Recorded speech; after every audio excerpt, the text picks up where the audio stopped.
Hello everyone, কেমন আছো তোমরা সবাই? আশা করছি তোমরা যে যেখান থেকেই আমার ভিডিও দেখছো অনেক ভালো আছো এবং অনেক সুস্থ আছো। আর আমিও খুব ভালো আছি। তো আজ আবারও এসে গেছি একটা নিউ রেসিপি ভিডিও নিয়ে। তো আজ আমি তোমাদের সাথে একটা সুইট রেসিপি শেয়ার করছি। তো আজকের রেসিপিটা হলো গাজরের বরফি। যেমন কি গাজরের হালুয়া খেতে তোমরা সবাই ভালোবাসো, আমিও ভালোবাসি, কিন্তু গাজরের বরফিটা একবারের জন্য হলো বাড়িতে বানিয়ে দেখবে, খুবই টেস্টি হয় আর খুব কম উপকরণে কিন্তু এটা রেডি হয়ে যায়। তো চলো বরফিটা বানানো শুরু করি। তো বরফিটা বানানোর জন্য গাজরগুলো আগে আমি ধুয়ে নিয়েছি। এবার একটা ছুরির সাহায্যে উপরে স্কিনটা ভালো করে পরিষ্কার করে নিচ্ছি, একটু ছেঁচে নিচ্ছি। আর ওই পাশে আমার মেয়ে আমাকে হেল্প করতে এসে গেছে, ও বলছে তুমি গাজরগুলো পরিষ্কার করে দাও, আমি গ্রেড করে দিচ্ছি। আর এদিকে আমার গাজরগুলো গ্রেড করা হয়ে গেছে, মানে মেয়ে করে দিয়ে গেছে। এবার চেপে চেপে রসটা ফেলে দেবো আর গাজরটা নিয়ে নেব। আর বন্ধুরা, আমার ভিডিও যদি তোমাদের ভালো লেগে থাকে একটা লাইক অবশ্যই করে দিও, একটা কমেন্ট করে দিও। তোমরা একটা কমেন্ট করলে আমার আরও মনটা খুশি হয়ে যায়, ভালো লাগে, যে এরকম মনে হয় যে আরও ভিডিও আপলোড করি। তো এবারে দেখো, এখানে কড়াইতে আমি একটু রিফাইন্ড অয়েল দিয়ে দিয়েছি আর সরাসরি গ্রেট করা গাজরটাও আমি এখানে দিয়ে দেব। গাজরটা দিয়ে একটু নাড়াচাড়া করব। একটু নাড়াচাড়া করার পরেই আমি এখানে চিনিটা অ্যাড করব। এবার চিনির পরিমাণটা তোমাদেরকে বলে দিই, যতটুকু গাজর হবে তার আধা চিনি। তো আমি এখানে দেখেছি 2 কাপ চিনি দিয়েছি, তার মানে এখানে আমার 4 কাপ গাজর হয়েছিল। যে কাপে চিনি দিয়েছি সেই কাপের 4 কাপ গাজর হয়েছিল, তাই আমি 2 কাপ চিনি দিয়েছি। এবার চিনিটা মেল্ট হওয়া পর্যন্ত এটাকে নাড়তে হবে। চিনিটা মেল্ট হয়ে গেলে কিন্তু এটা একদম ঝোলঝোল হয়ে যাবে, সেই ক্ষেত্রে ভয়ের কিছু নেই, আবার শুকিয়ে যাবে।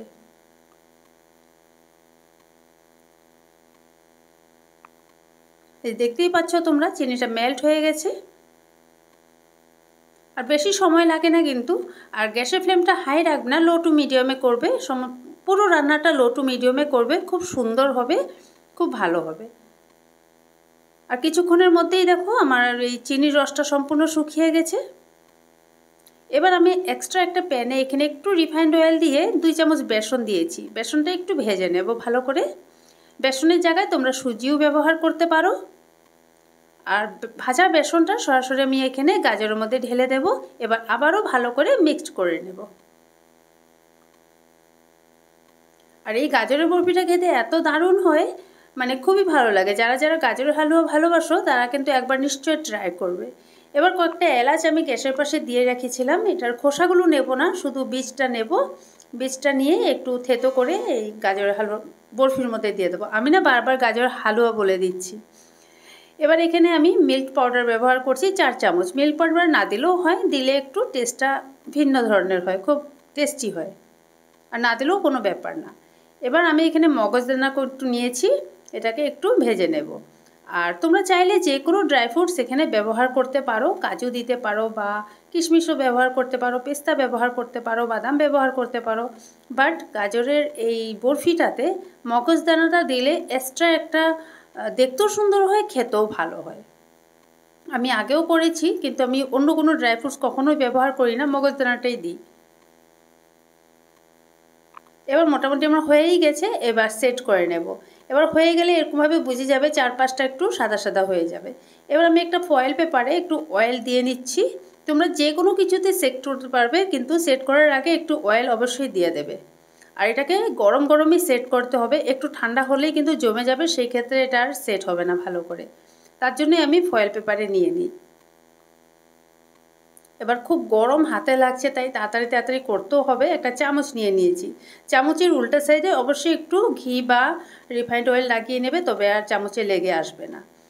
এবার আমি একটু পোস্তদানা গরম করে নেব, একটু রোস্ট করে নিলেই হয়ে যায় পোস্তদানা। এটার উপরে একটু পোস্তদানা দেবো। আমি অন্য কোনো ড্রাই ফ্রুটস ব্যবহার করছি না, তার জন্য আমি শুধু মগজদানা আর পোস্তদানা দিচ্ছি। তোমরা এইভাবে করে একবার করে দেখবে, খুব টেস্টি হয়, খুব ভালো লাগে। আর একবার খেলেই বুঝতে পারবে যে এটা কতটা টেস্টি একটা রেসিপি আজ আমি তোমাদের সাথে শেয়ার করছি। আর বন্ধুরা, আমার যদি ভিডিওটা তোমাদের ভালো লাগে অবশ্যই একটা লাইক করে দিও। বারবার করে বলি, তাও কিন্তু লাইক অনেকে করো না।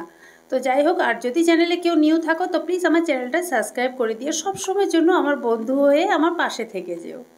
এবার দেখো, এই বরফিটাকে আমি সেট করে রেখে দেবো ঠান্ডা হওয়ার জন্য। এবার আমি প্রায় 1 ঘন্টা পর তোমাদেরকে দেখাচ্ছি। এটা পুরোপুরি ঠান্ডা হয়ে গেছে আর জমেও গেছে খুব সুন্দর করে।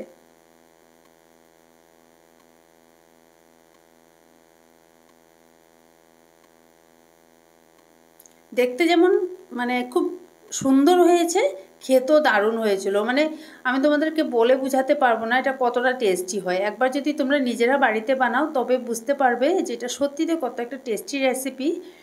আর যারা গাজরের হালুয়া ভালোবাসো তারা কিন্তু গাজরের এই বরফিটাও খুবই ভালোবাসবে। তো বন্ধুরা, আশা করছি আমার ভিডিওটা তোমাদের ভালোই লাগবে।